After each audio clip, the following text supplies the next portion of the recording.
wa huwallazi yatawaffakum billail. Allah anu ngaheeskeun ka urang ti peuting, dikaluarkeun ruh tamyiz, haju dihudangkeun deui ku Gusti Allah.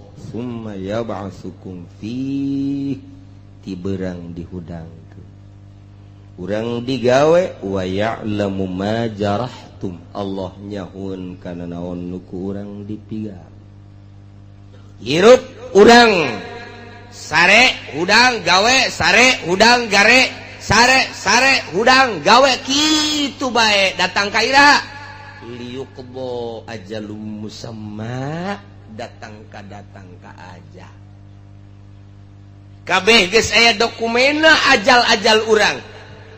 Dek dipiheulaan ku gering heula dek henteu, dek diberes sugih atawa susah, geus ngabogaan dokumen ajal kabehan teh.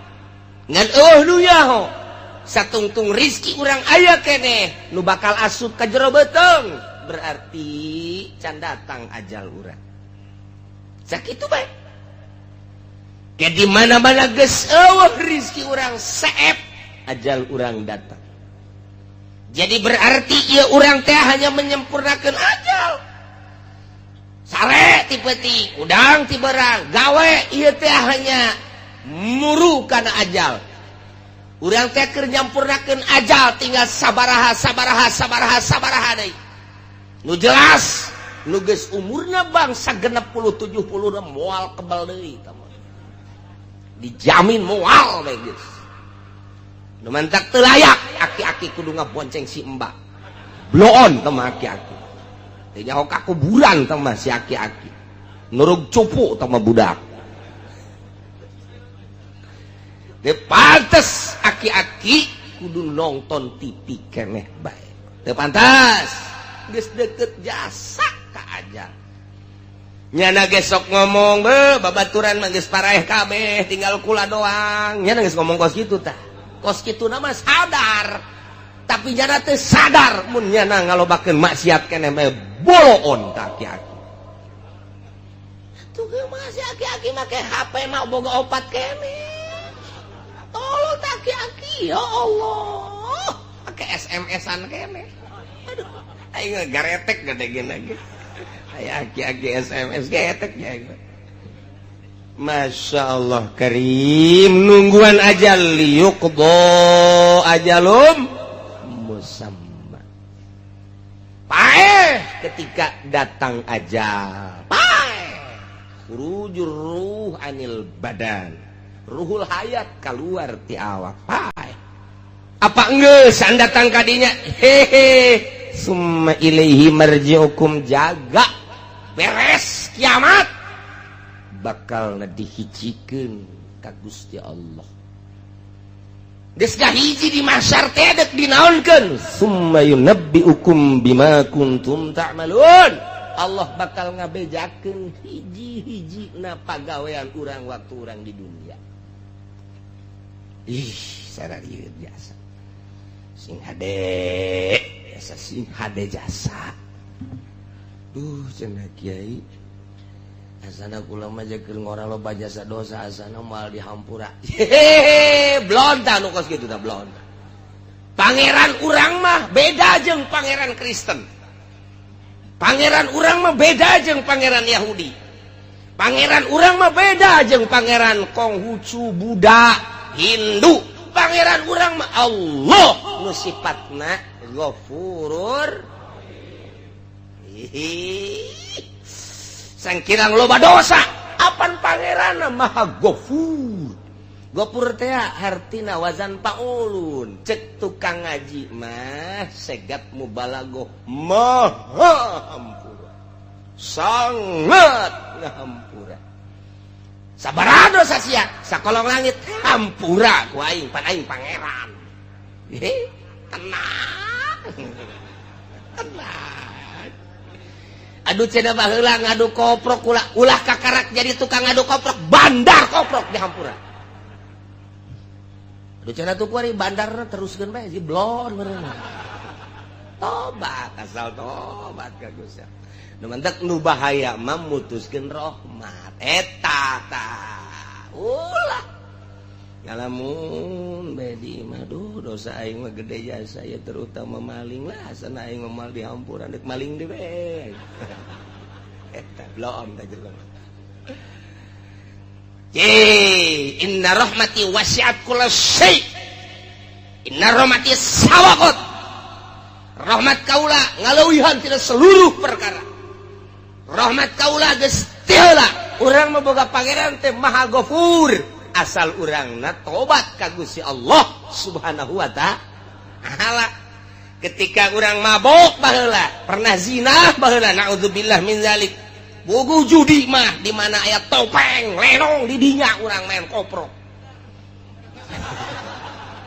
di dinya urang main dadu rolet jeung sajabana nah kuari barang ngaji teh pagawean aing kumaha aing ke di akhirat asana aing diputer-puterkeun kurbah heula nah tobat ka Gusti Allah ketika urang tobat astagfirullahalazim Gusti ampura dosa abdi baheula hiji abdi sok main koprok main dadu main rolet aduh ampura deres mun menang melehan bae Gusti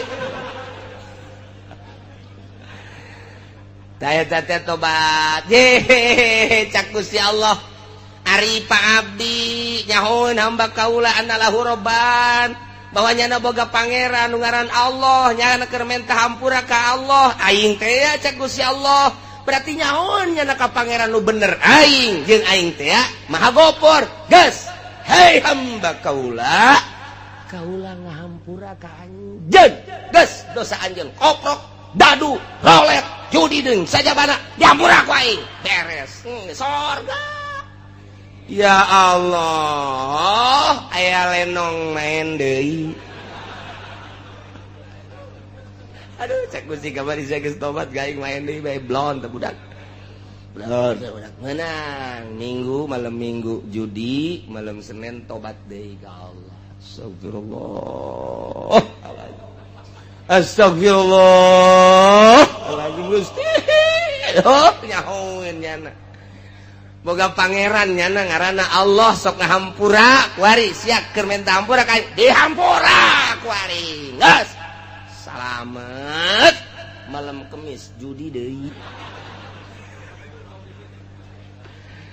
aduh cek malaikat kamari judi kuari tobat mari deui judi tobat deui tetep aing memang tugas nulisan bae nulisan bae nya mah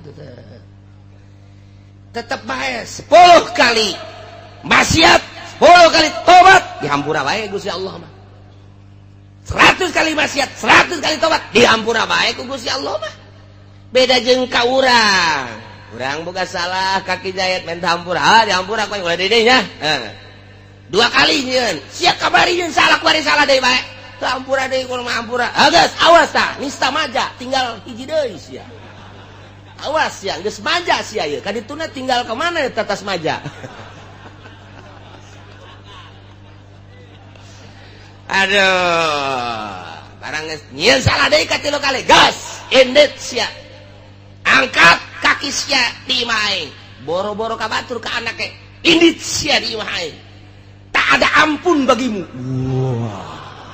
wah haram gas aya teh hayang ngadenge jeung teh neuleus sia gurat batu datang ka detik ieu indet sia eueuh hampura urang mah kos kitu urang mah kos kitu sebab ku nafsu ka Allah mah lain urang geus bobolokot ku mabok ku zina baheula keur digawe di pabrik sok nyokotan sapatu sabelah oh sabelah panai 2 mah gede sabelah mah diasupkeun ka dieu teu gajahoan isuk ai kaberan kencak kabeh nyokotna teu bisa dipake ya Allah tobat ka Gusti tobat dihampura jadi urang boga pangeranna Ghafurur alhamdulillahirabbil asal tobatna beneran taubatan nasuha tubu ilallahi taubatan nasuha make syarat hiji nadam kaduhu nomor kedua ikhlas nyabut tina maksiatna. Nomor katilu azam Allah yauda. Ngazam moal balik deui. Salamet geus. Mentak lamun teu kitu disebut tobat sambal. Suha mal deui. Ayo, lada jasa. Ayo. Isukan aya jengkol ngora, sikat deui. Tobat sambal ngaranna. Kos awewe ngalahirkeun ngomong deui. Anu ngomong deui jadi jasa. Menang 40 pe huhahe melendung deui. Tobat sambal lu pas gitu kan. Aduh, Masya Allah. Dihitung-hitung deh, geus 14 ana. Eleh, kotok nyileungleum. Tuh masalah sih. Katerusanana ieu. Wa huwal qahiru fawqa ibadihi wa yursilu 'alaikum hafazah. Berarti Gusti Allah teh maha luar biasa lantaran ilmu gaib aya di Gusti Allah kuncina eueuh saurang-urang acan nu nyaho nu ngaheeskeun Gusti Allah anu ngahudangkeun Gusti Allah nu ngaleumpangkeun digawe Gusti Allah kemudian paeh terakhir ge nu ngamaehkeunana Gusti Allah deuk saha deui atuh nu leuwih ti Gusti Allah yang moal aya nu mantak wa huwa Gusti Allah teh al-qahir anu ngalindih anu maha kuat anu ngelekeun luhur Gusti Allah fauqa ibadihi ngaluhuran seluruh hamba ulah macam-macam Allah nu ngaayakeun ti eueuh apa aya hiji perkara nu aya teh tanpa diayakeun ku Allah moal aya menang eueuhkeun Gusti Allah apa aya hiji perkara lain dieueuhkeun ku Gusti Allah moal aya nu ngayakeun barang nu aya langit katut eusina bumi katut eusina Gusti Allah nu ngaeueuhkeun perkara nu geus aya nah Gusti Allah al-qahir fauqa ibadi sing hade jeung Gusti Allah mah nu ngaayakeunna Allah nu ngaeueuhkeunna Gusti Allah wa huwal qahiru fauqa ibadi anu ngahirupkeun Gusti Allah numehkeun Gusti Allah nyehatkeun Gusti Allah ngageringkeun Gusti Allah nyugihkeun Gusti Allah nyusahkeun Gusti Allah makirkeun ngamiskinkeun menang Gusti Allah kabeh eueuh nu kaluar ti Gusti Allah wa huwal qahiru fauqa ibad apa aya nu lain nang Gusti Allah eueuh cenah dokter nu nyehatkeun dokter ge modal ulah waka kabatur sia dokter sia bae heulana leg-legan ku sia obat teh modar-modar keneh bae nang Allah berarti ulah dikira urang berobat ka dokter namun urang itibat nang dokter kudu maca 2 kalimat syahadat sing hade nu nyugikeun cenah bos urang bos nage kadang-kadang susah deui teu saeutik nu kamari ieu sugih ku ari susah embungeun jana susah cak Gusti Allah susah sia susah bae gabari di zaman gusuran di tahun 72 mulai tahun 70 hiji asup gusuran ke pasar kemis tanah teangan saukur 75 rupiah murah jasa jelema ngajara ruang meuli simking meuli ponik sepeda teh wah luar biasa tahun sakitu tah kulantaran atuh abah kula mah henteu gusuran atuh kula mah makena henteu ponik henteu simking makena mobil mau sapena nu gede teh bae nu gede teh kadang-kadang mah berat ku sapeda moal nawa sapeda aing geus eta wah kabelah dieuna wah mareuring motor belah dieuna makin naik harga tanah meuli mobil oi belah dieuna pisan di tahun 80 ka dieu wah eta luar biasa jelema ngajualan tanah meuli angkot aya nu 30 aya nu 20 hirup keneh nu kamari boga angkot 40 ku ari teu boga sapeda aja moal dibejakeun jelema ge ayak ku ari di dieu tadi ge sasalaman jeung kura iya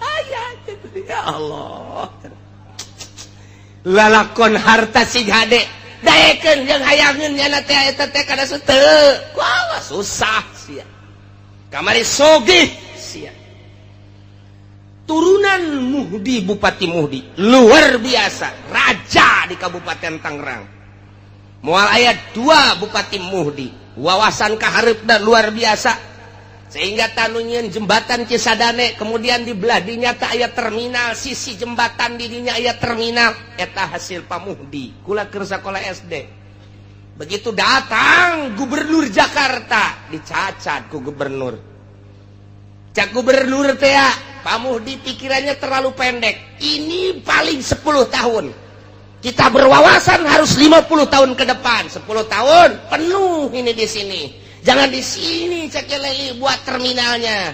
Walaupun enak sekarang 10 tahun bener baik. Nah iyalah gubernur Jakarta sekarang.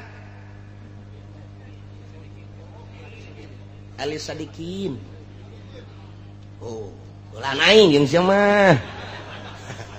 Ali Sadikin. Wawasanna luas, oh benar. Tapi di alam sebab naon? Nyana menciptakan sebuah terminal anu luar biasa strategis. Nah di daerah Gondrong Cipondoh asup kadinya di Pasar Kemis Balaraja asup kadinya soal strategi diakui tapi soal ke depan paling 10 tahun baheula kula inget bae istimewa Pak Ali Sadikin memuji Pamuhdi sugih Pamuhdi teh eureun jadi bupatina pelepas teu kudu diceritakeun ku ari Masya Allah keluarga terus kebelah dia namun kula diceritakan ketua DPR Tangerang di zaman harita nyaho kula kok bisa nyaho babaturan abah kula berangkat ke Mekah pada tahun 75 ngahiji di dia waktu aya anu nipu di Pasar Kemis ngerekrut jamaah haji Tony ngarana tuh bener nyana katipu berarti tah loba ngajakan abah kula terus supaya kanyana dipapageun make sedan kula ge milu sagala teu lah cak abah teh moal kadinya lain dirarasaan sabaraha puluh manusia nu katipu ku Patoni per detik ieu teu puguh tarangna teu puguh bujurna ka abah kula mah jeung urang Tangerang jeung ketua DPR nyana nu milu ka dieu sugih jasa kanyahoan sugihna angkot Tangerang Kalideres Cengkareng nu nyana kabeh di sampingnya jadi ketua DPR mau dibejakeun ngaranna sebab gua geus tarusah aya insuna ku nu ngaji ka dieu seuri bae nya bener nya salaman tadi ge salaman aya insu si eta naik angkot ku ari mah baheula boga angkot ku ari naik angkot keur carita harta sugih jasa pat susah jasa ku ari nang saha eta nang Allah wa huwal qahiru fauqa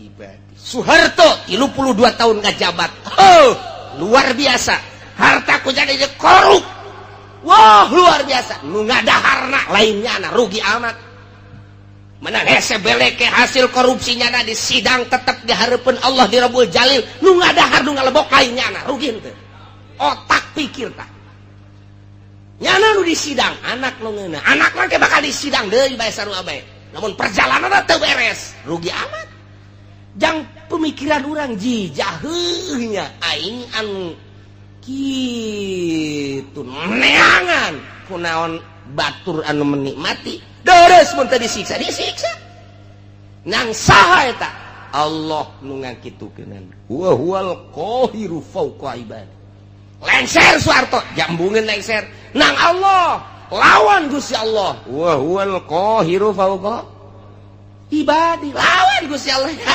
cek Gusti Allah sia dega lawan aing buang kawaraha amat disunamikeun sia ku aing di Denmark nyaci maki Kangjeng Nabi Muhammad di Amerika nyaci maki Kangjeng Nabi Muhammad demo di unggal negara teu dilingseuh ku negara ku pimpinan negara masing-masing dek keluar ti Indonesia teu meunang di berbagai negara dek demo teu bisa tinggal ngadoa ka Gusti Allah Kangjeng Nabi nu Gusti Allah abdi nu Gusti Allah nyeri bae tapi apa daya ieu Gusti abdi mah nyanggakeun ka Gusti dibere angin badai Amerika wah luar biasa parem kerugianna $590 triliun ji ulah dikira macam-macam kuari teu bawa omong Muhammadan teu bawa omong gua teu neko-neko lawan sia Gusti Allah wa huwal qahiru fauqa ibadi lawan Gusti Allah aing mah dicaci maki ge ku sia ja tetep iman ka Kangjeng Nabi Muhammad caci ku sia maki ku sia aing mah moal robah iman ka Gusti Allah geus diserahkeun ka Gusti Allah unggal peuting nyanggakeun ka Gusti meureun lain orang Indonesia bae di Irak di Iran di berbagai negara Gusti janggakeun ka Gusti teu puguh teu kaaruh badai di Amerika teu kumaha deui lawan Gusti Allah wa huwal qahiru fauqa ibad di batak sing hade ieu di Indonesia ge ieu kuari pemerintah ngalawan Al-Qur'anul Karim dele tungtung nu sarugi teu deuk ngazakat cak Gusti Allah titipan aing siana nu aing hartana ge nu aing ngan ku aing keur coba sia dibere teu daek sia ngazakat awas sia cak Gusti Allah aing teh wa huwal qahiru fauqa moal kebal deui disetrukeun sia ku aing bener bae menyon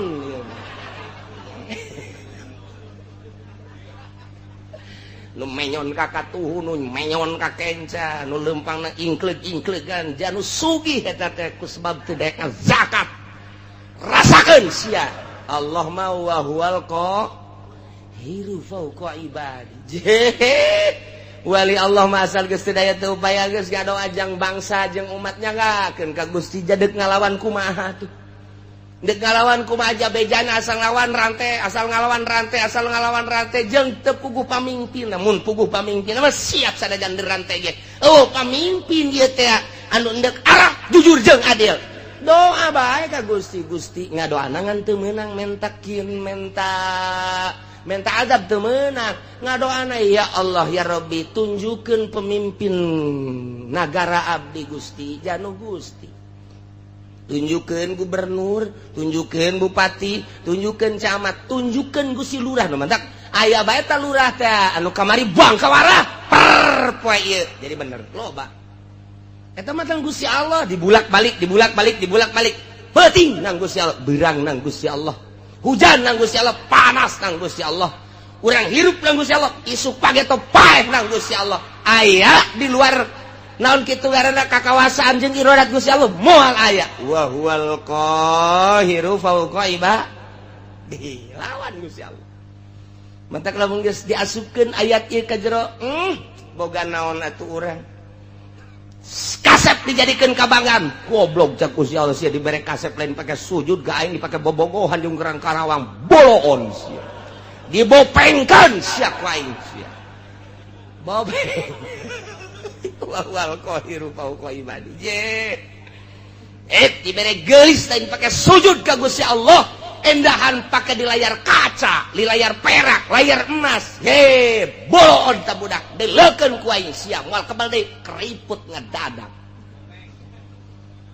wa huwal qahiru fauqa ibadi lawan Gusti Allah ya Rabbi contoh nu sugih jadi susah lain setik nu gagah jadi lemah lain setik nang saha nang Gusti Allah nu turun tina jabatanana langsung nang Gusti Allah kitu kene nu susah jadi sugih nu lemah jadi kuat anu rakyat jadi pejabat ngabuadeug ku ari mah nang Gusti Allah wa huwal qahiru fauqa ibadi itu daya teu upaya urang mah aya nang ngayakeun Gusti Allah hiji perkara nu aya di luar pengadaan Gusti Allah nang Gusti Allah moal aya hiji perkara lain nang ngeuweuhkeun Gusti Allah moal aya atuh berarti aya jeung eueuh nang Gusti Allah hirup jeung paeh nang Gusti Allah ieu lawan ta wa huwal qahiru fauqa ibadi asupkeun ka jero hate urang pelakeun tanemkeun Gusti atuh abdi mah teu aya nanaonan mata nu ku abdi dinikmati nu Gusti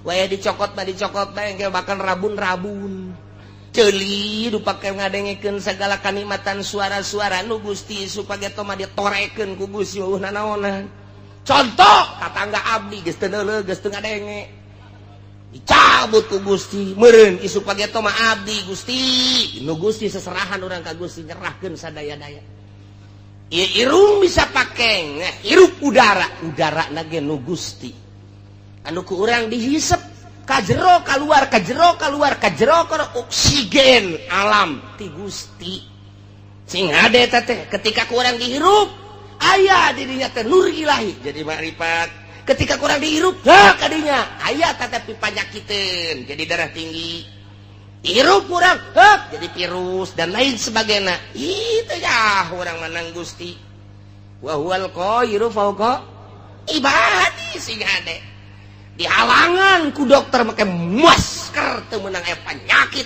asup nu pangheulana kena penyakit nu make masker. Iya tuh geus ku kitu bae tuh ti Gusti Allah sakadar suruat sarehat mah. Ye horegana lamun geus cak Gusti kitu bae geus teu bisa. Ngan memeh datang ka hakikat eta urang dikudukeun bersyariat tetep kudu bersyariat. Aing mendek diuk bae dahar teh dahar ge kumaha Gusti geus datang encan sia ka dinya geus datang encan lamun kayakinan sia geus datang ka dinya bakal bener tapi lamun sakadar ngadenge surah encan kayakinan mah bisa paeh kalaparan sia ulah tetep bae sapoe geus nu mere dahar mah nginum ji aing jadi kos kieu ya geus jadi kunang-kunang poa paeh geus kurang kayakinan sebab naon sia keyakinan ka Allah na melalui naon coba heula mentak tama kudu ditungtun ku guru thariqah untuk mencapai hakikat lantaran make contoh-contoh kapan ji keyakinan teh aya ilmu yakin aya ainul yakin aya hakul yakin lamun urang geus datang ka hakul yakin dicontohan ku cak-cak teu kudu hese sa Imam Syafi'i mah dina hikam nya nama nyonton make cak-cak urusan rizki teh kumaha cak-cak cicing bae hiber henteu ka mana henteu nu datang dahareunana ka nyana atuh naonan tareungit datang ka nyana coba ye jeung panyakit eta reungit nyana cicing bae cak kunaon tuh reungit ka dinya caplok paneta dahareun nu datang ngaranna dahareun tah mun urang geus boga kayakinan model cak-cak meunang cicing bae urang geus lamun aya kiai cicing bae kiai cak-cak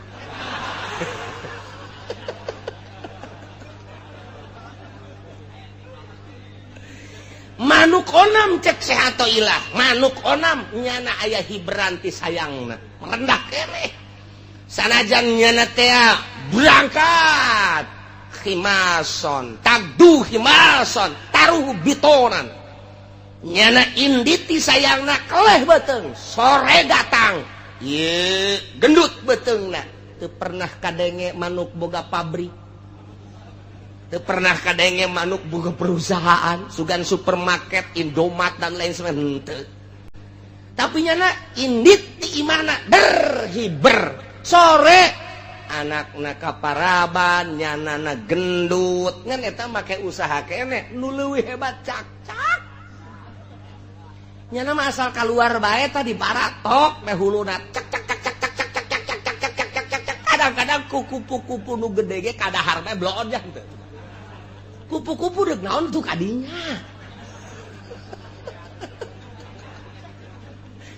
ieu nang saha eta ngatur nang Gusti Allah wa huwal qahhiru fawqa ibadi ji barendut eta cak-cak pohara jasa lempang henteu daun henteu dahareun nu daratangna atuh berarti urang mah ieu blon eleh ku manuk eleh ku cak-cak make jeung gelut sagala urang mah neangan sesuap nasi make jeung teu salat sagala neangan sesuap nasi eleh ku cak-cak eta cak kadengena doang kurang pada mah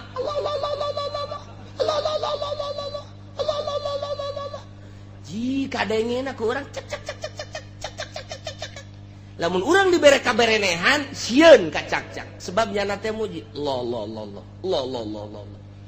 urang lamun keur hees kieu aya cak-cak haju urang dibere kaberenehan Allah sial nyinggung aing sial sia Allah-Allahan aing kerek bloon sial bisa dipaehan ku urang cak-cak tak eta kitu teh eleh ku cak-cak urang waduh si atoh ilah mah geus pohar jasa hese urang nyaritakeun ilmu hakikat lamun eueuh si atoh ilah hese tah dibere contoh ku Syekh Athaillah teh datang henteu sia keyakinan sia kadinya datang ke manuk maka ikhtiar kene ngan sakit itulah datang ke cak-cak geus ikhtiar sama sekali urang datang ke mana kudu aya nu nuntun mimiti ngaji heula supaya aya ilmu geus aya ilmu ngaranna ilmu yakin ye bener ya naik dilaksanakeun supaya datang ka anu yakin sageus datang ka anu yakin dibere deui hak jadi hakul yakin geus datang ka hakikat dirinya nikmat hirup geus datang ka dinya lawan Gusti Allah wa huwal qahiru fauqa ibadih Gusti Allah maha nu maha ngalindih nu maha gagah saluhureun manusia saluhureun hamba di antara keistimewaan jeung kagagahan Gusti Allah teh wa yursilu alaikum hafadzah Gusti Allah ngutuskeun urang kabehan ka malaikat hafadzah malaikat hafadzah teh malaikatun tusi amalakum malaikat anu tukang ngitungan jeung nuliskeun kana amal-amal urang likulli insanin malakani tiap manusia aya dua malaikat malakun an yamini hiji malaikat dikatuhun wa malakun an shimalihi kadua malaikat dikencaeun sing yakin sing hade aya dua malaikat posisina cek sakaol mah di dieu malaikat teh cek sakaol mah di dieu di bibir katuh urang ditungtung bibir kenca urang cek sakaol mah nyana teh dipundakeun urang eta mangan sakadar caritaan-caritaan beuki ka jero nu jelas aya dua malaikat yakinkeun deuk di mana bae posisina hiji katuhu nu hiji di kenca nu belah katuhu teh ieu nyana tukang nyatetan anu bararagus faida amilah hasanatan katabaha sahibul yamin di mana orang berlaku baik ditulis ku malaikat nu aya di katuhun orang salat orang puasa orang zakat orang ngaji orang sedekah anu kanyahoan amal urang mah kanyahoan kabeh ke ku malaikat moal aya anu kaliwat kecuali nu aya di qalbu urang malaikat ge teu nyahoeun pokona mancak di dieuna ge pancak di dieuna tah malaikatun tusi amalakum pagawean berarti pagawean zahir dicatat kabeh jang diangsongkeun engke ka Gusti Allah do bakal ditimbang teh ya catatan amal urang engke bakal timbang catatan amal urangna ngajedog di dinya di mana-mana beramal goreng wa idza amila sayiatan qala sahibul yamin li sahibis shimal di mana-mana urang sebagai manusia ngalaksanakeun kagorengan cek malaikat duka tuhu bebe jaka malaikat anu kenca isbir ulah waka dicatet heulana ulah waka cek malaikat tu kenca pan nyana ieu geus maksiat ke heula la'allahu yatubu minha sugan bae nyana tobat geus ulah waka dicatet karunya engke di akhiratna masyaallah wah rajas ketika beramal bagus langsung catet tapi ketika beramal goreng malaikat nu katuhu nganasehatan isbir ulah ka jatuh ulah ka cak nu kenca padi geus beramal goreng nya heula lalahu ya tubuh boting tobat ke abeh ulah aya catetanana oh geus tunggu aya ki haji ngabonceng si mbak cak anu katuh ulah ka catet ulah ka sabar heula sabar oh tobat beres balik Ki Haji seserian mantap jasa terus sabar apa ya sampai sapeting nyana teh masih seserian kene we kakarak cak nu kencak mah ya catet atuh geus situ mah catet tapi lamun berang nya ngabonceng simba ngabonceng Lampung putih gede adat penting natasi sa Gusti aduh renganan eta lain mah rom Gusti haram nyana nyeklan kacang keng abdi aju ku abdi direm susuna karasa katonggong aduh eta jahenya gede cenjeknya susuna sotobat Gusti ka Gusti moal deui tuh teh dicatet kumaha teh cenah cak nu kenca teh geus tobat geus boleh catet lamun datang ka isuk deui nyana teh datang ka perlakuan nyana datang ka ngalakukeun can tobat ya catat Masya Allah mantap sing ade dua malaikat na ieu lah wa yursilu alaikum hafadzah 2 malaikat. Jadi akhirat buku orang aya 2. Hiji nu belah katuh, nu hiji belah kanca. Dihijikeun dibuka satu persatu. Tet salembar demi lembar, salembar demi lembar, salembar demi lembar. Tenden di mizan timbangan.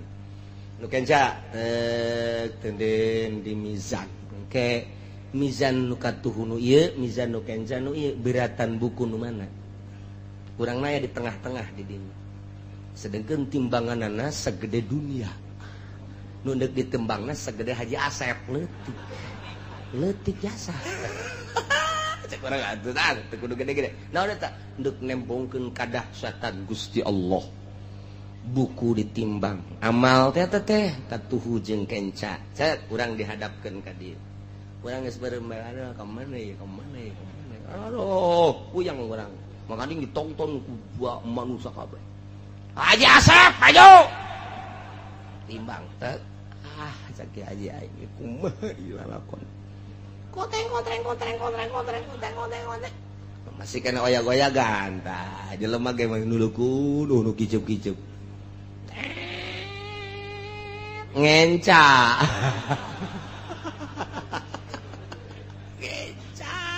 Ngenca. Aduh. Cek malaikat ji. Ngenca ieu. Aya amal naon emang kita coba amal naon itu lupang dahsyat-dahsyatna. Waduh, iya suna boncengan Simba. SMS-an teu katobatan. Eta bahaya sih ada dan lain-lain. Duh, ini masyaallah Inggris jasa. Wa yursilu alaikum hafadhah. Hatta idza jaa ahadakumul maut di mana sehingga datang hatta goyah lalakon hirup urang tadi dititipan 2 malaikat datang ka paeh salila hirup urang terus bae diapingku 2 malaikat nu mantak minimal urang teh izin ka malaikat ketika urang asup ka WC malaikat teh cicing di lawang WC eta teh neuleukeun urangnya na teh nu mantak dina ahli tasawuf masuk ka WC ge make samping lantaran bener di luar manusia teu ningali tapi ka malaikat mah neuleukeun. Cek malaikat aduh. Taki haji cek malaikat. Oh. Komo lamun awewe mah dideuleukeun. Ih, aya naonan eta. Kan malaikat teu boga nya nama. Lain awewe lain lalaki. Jadi dia lebih gitu, aya kacangan gitu. Nih orang isi nasup kadinya sih ada mentak diuk, ulah kena komo datang make naon karangaran natilam. Nah, hirup urang dititipan 2 malaikat, ieu malaikat raqib, nu ieu ngaranna malaikat atid. Eta teh datang ka maut hatta idza jaa sehingga di mana datang ahadakum da kasalasiji aranjeun kabe al mautu paeh tawafat rusuluna nah mautkeun ka eta ahad yakni ka urang rusuluna utusan kaula nu agung cak Gusti Allah sa malaikat nu sejen deui tah mah al malaikatul muwakkaluna biqabdil arwah malaikat anu diwakilkeun ku Gusti Allah jang nyebutan roh-roh manusia bahasana rusuluna jamatina rasulun rusul nu matak al malaikatul muwakkalun malaikat tu diwakilakeun ku Gusti Allah tita nyabutan berarti loba malaikat eta anu nyabutan ngan pemimpin nama hiji malaikat Israil hiji nya tah ngan anak buahna wah geus teu kaitung layuh sudah moal kaitu mantak dijamakeun rusuluna geus aya utusan anak pemimpinna hiji malaikat Israil hayang nyaho sagede kumaha eta malaikat Israil teh mun hayang nyaho kagedeanana eta teh lir teh beda jeung piring nu dihareupan ku manusia dunia teh segede piring segede eblek jadi manehanana neuleukeun 2 kali isuk-isuk jeung sore-sore didelekeun ku malaikat Israil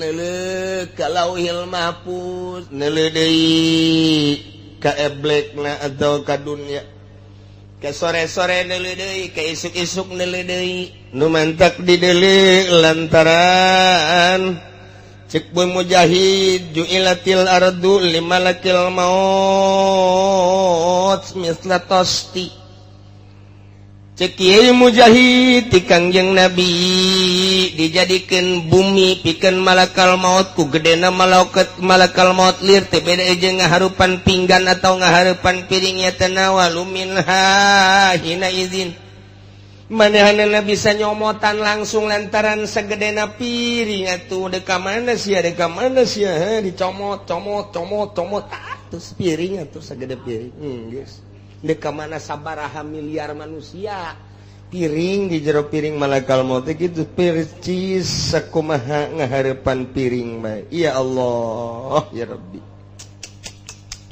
dunia kulluha baina rukbatai malakil maut dunia sakabehna kaluhur 7 lapis langit kahandap 7 lapis bumi ieu teh baina rukbatai malakil maut aya dina dengkul malakal maut leutik ajumanehanana ieu nele sapoe sapeting teh 2 kali neleukeun anu ragragti mustawan sidratil muntaha teh hiji bentuk tangkal kayu didinya daunna teh aya ngaranan manusa hiji-hijina dideleukeun ku malakal maut asal geus geus kuil saya nya Jepri geus kikituan tabeh kitu heula 40 poe eta geus mayit berarti tinggal ragagna doang tangkal sidratil muntaha nu teu kadeuleuh tungtungna ku Kangjeng Nabi saat eta ku gede-gedena tangkal sidratil muntaha ku malakal maut teh dideuleukeun eta asal geus daunna nah dideuleuh ka jelemana sia 40 poe geus mayit tah sebab geus kitu tinggal ragag asal ragag ngek tak jadi kuil-kuilan heula mentek Abdul Qadir waktu keur muriang teh waktu keur muriang geus daratang kabeh careurik cek Tuhan Abdul Qadir leuleuh ka Sidratil Muntaha dibere dibukakeun hijab ku Gusti Allah ngarannya anak masih manteng keneh encan kitu encan naon katukeun kitu ngaranna naon tah ngaplek encan ngaplek. Jadi masih ajeg kade cek Tuhan Syekh Abdul Qadir ulah ceri kabeh wahai para pamajikan, wahai para anak, dulur kabeh lantaran abah nu ieu moal wakapae gering nu ieu mah. Sebab tu deuleuh masih kade can ngaplek ka hiji. Nomor kedua anak abah nu ngaran Abdul Razak masih keneh aya di tonggong abah. Dibere tah. Tah haji ge engke datang ka ieu mah kitu bae. Lamun muriak malah kapae abah mah. Kadeuleuh di Sidratil Muntaha tuh teger keneh. Prak isukna modal. Ya nyahoan antak haji. Ieu nurang carita paeh mah masyaallah. Tah mantap 40 poe ngaplek geus mait ngaranna. Urang ngobrol jateu muriang deui segala rupa masyaallah geus geumor jeung mait. Eta teh sok aya bae teh bahasa-bahasa anu aneh, bahasa-bahasa anu mengarahkeun kana yen manehanana deuk maot. Sering bae geus kajian ku kumaha ge kadang-kadang silaturahmi kaunggal dulur kaunggal babaturan aya nu kitu aya anu kieu babagi bae tah geus harta tah abah mah geus moal eta geus dibere sadar ku Gusti Allah asal geus 40 poe ragag tak langsung Israil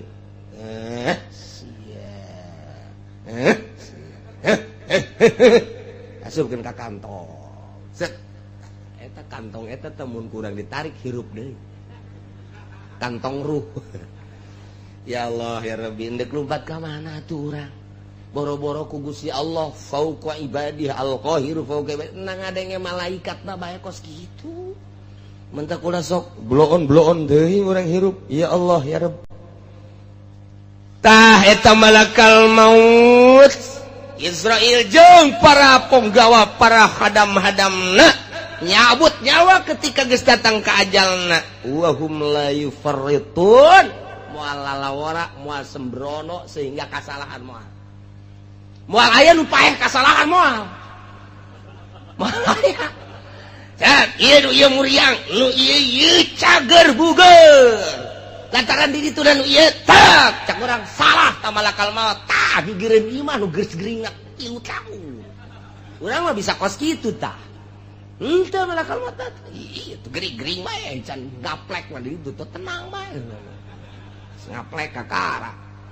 ieu sehat tinggal sehat geus gaplek cak malakal maut deuk ka mana sih deuk ka mana sih idih jeung kabar sagala geus ngaplek blow on sia eta urang geus ngaplek itu mantak sing hade masyaallah eueuh nu kasalahan eueuh nu sembrono wa hum la yufarritun yana yuqsiruna fiha fima yumarun moal aya lalawara naon nu diparentah ku Gusti Allah can waktuna hajar bae moal aya malaikat moal aya bahaya tuh.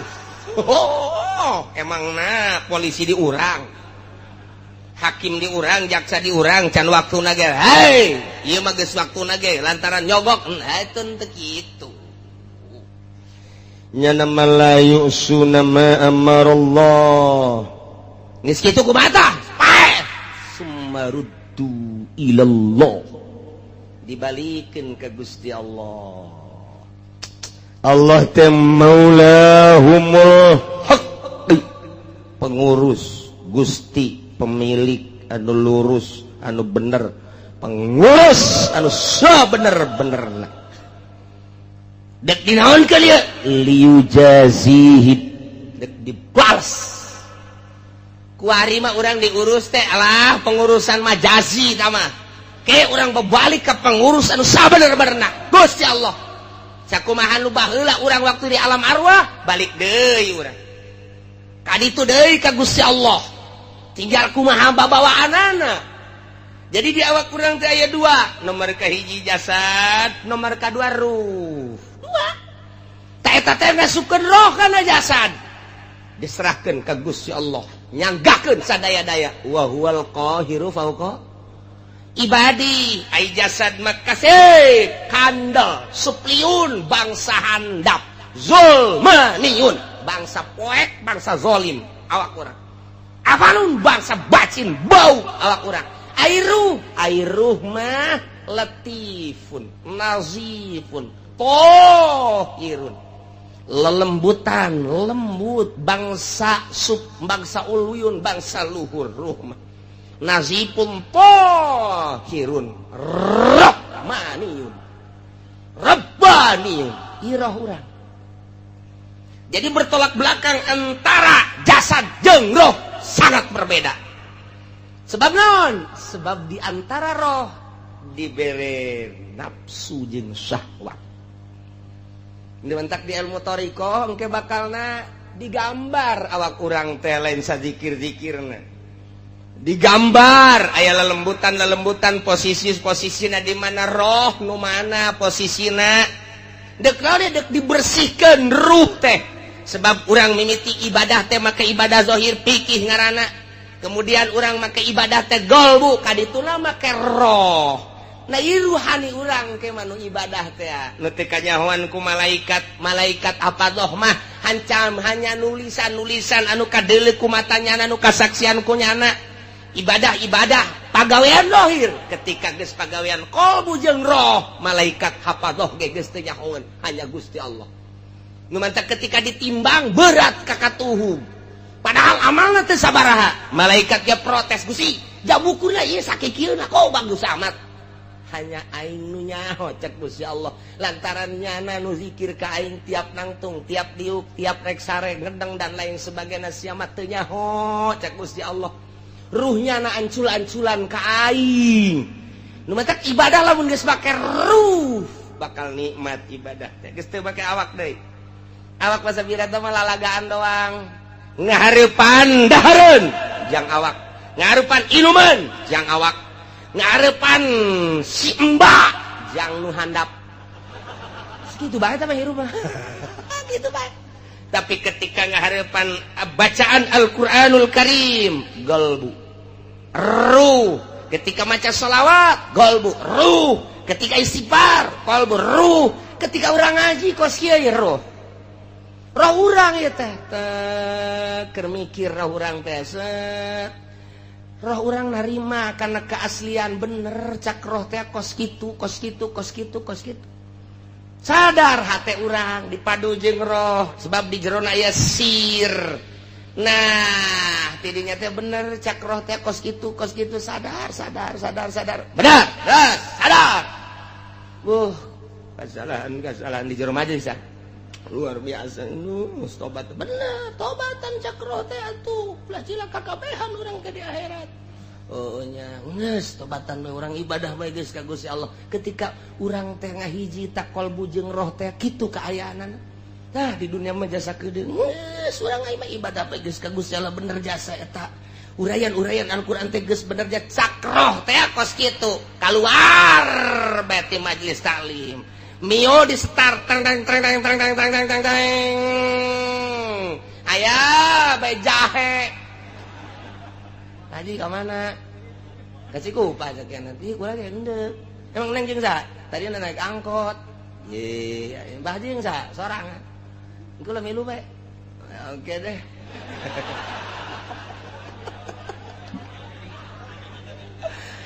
Teh eta roh mata dendam roh. Tolol, goblok, cilaka sia. Cak roh, cak nafsu ya cak nafsu. Terus. Bangunna putih jadi mah. Cak nafsu tah hawa nafsu. Cak roh ulah cilaka. Roma pancet gen nazifun latifun nazifun tahirun rabbaniun roh. Pedang langsung ti Gusti Allah. Pangeulana diciptakeun teh roh memeh urang aya di alpaisana 2000 tahun sebelumnya dunia roh geus diciptakeun ku Gusti Allah. Ku ari tinggal diasup-asupkeun bae. Tata cakro teh aduh cilaka ieu asana balik ka Gusti Allah. Cilaka ieu balik ka Gusti Allah. Aduh cilaka jasa ieu. Da tepe cakawana sudah roh ieu putih tanya. Dilalaunan-keun urang, "Mbak di mana cicingnya?" "Di situ di Cikupa, dekat Citra." "Ya emang sebelahnya." Pabuaran situ. Udah lama Mbak di lama udah pindah dulu pabrik ono baru sekarang pabrik itu ya. Lampungnya di mana Mbak? Saya Lampungnya di Krui. Jauh iya jauh makanya segen pulang. Cekin itu udah pernah kawin udah suami saya nggak bener ninggalin saya. Jadi sekarang janda saya. Pak Haji punya istri nggak? Punya sih. Atau punya juga nggak apa-apa. Emang di agama makan boleh laki-laki makan 2. Masya Allah mantap biasa. Aduh guys luar biasa muringkak bulu ujianana. Aduh. Ya Allah ada nomor HP-nya nggak? Kata terus adblot. Cakrote aduh haji cakram terus asana hesen yang anu putih kos kieu hese eta mah adapun ka dituna mah atuh aing geus terus rumah tangga mah teu atuh lah tuh babari teh mah tah ngaranna milik geus dihareupeun teh mah masyaallah eta kos kitu tah keur di jero majelis iya waduh geus tobat aing geus tobat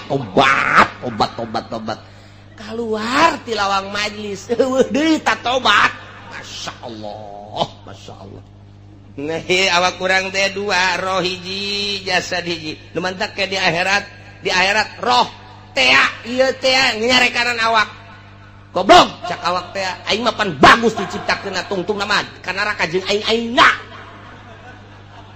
roh kan kabawa ka neraka sial jasa cak roh teh ye, atuh cakok teh sia teh kunaon daek bae lain hayu ka aing teh. Ye, pan aing mah bangsa robani, sia mah bangsana bangsa jismani. Sia mah pan sakifun, berat supliun bangsa andap zulmaniun. Tah, ieu teh pan ku aing jijieun alat sia teh. aing teh teu bisa daya sebab aing melatih bisa na aing kanyahoan aya di awak sia pan sia ngaji ka Cilongo pan harita ku aing tah eta nu bener mah ulang ngridit urang tah eta nu akur mah pan atuh sia kaluar di majelis aju ngridit deui atuh sia teh ngabejaan ribut cenah di hareupeun neraka ribut cak malaikat ulah ribut sia saruana eta mah percis bae aya jelema buta ngan bisa lempang aya jelema neuleuh ngan teu bisa lempang kemudian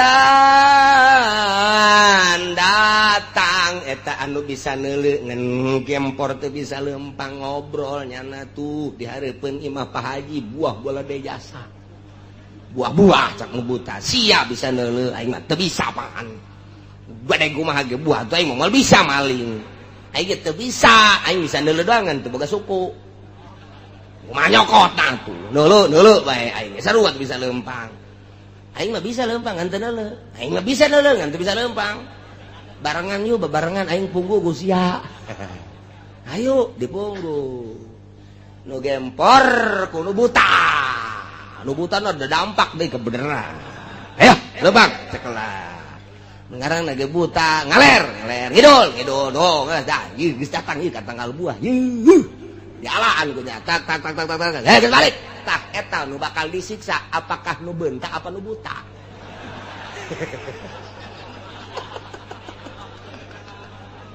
ribut ge nu buta teh eta jeung nu gempor di hareupeun neraka ribut je Gusti abdi mah pan lamun henteu dibawa ku nu buta mah abdi geuleuh tinggal deuleu pan gempor cak nu buta tolol sia meureun aing bisa lempang ge aing ku sia teh dituduh-tuduh mah pasti dipunggu di aing goblok beureunanan sia ribut cak malaikat ulah ribut kabehan berjamaah ka neraka ieu ge sarua awak urang jeung roh tah dibandingkeun model kos kitu geus bae kabehan bae roh jeung awak urang ka neraka ngemantak mumpung orang diberi kesempatan ku Gusti Allah ja ieu teh bakal nasumaruddu ilallahi maulahumul haqq bakal dibalikeun seluruh makhluk ka Gusti Allah sebagai pengurus anu sabener-benerna ala eling lahul hukmu hukum ngan nu Gusti Allah doang engke saat eta mana hakim nu baheula di dunia sok ngahukuman ka dieu sia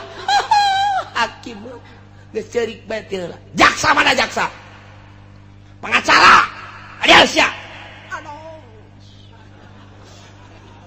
nu baheula di dunia dibere kekuasaan hukum hakim teh jaksa teh pengacara teh termasuk polisi nu sok bawaanana termasuk pemerintah anu ngabsahkeun jeung ngawenangkeunana dipanggil ku Gusti Allah raja limanil mulkul yaum mana raja nu baheula ututang keteteng di dunia anal malik cak Gusti Allah ai raja kuari ayo siap sabaraha tahun sia ngarajaan di Indonesia nyaon teu aya sabaraha fakir miskin aya sabaraha anu yatim piatu aya sabaraha rangda tah nu rangda mah abdi nyaho tolol sia goblok sia raja ditanya sia nyaho rangda mah cenah tapi nu geulis doang blon teh coba eta lurah ka mah tuh nih dipanggil sumaruddu ilallahi maulal haqqi ala cak Gusti Allah eling awas ingat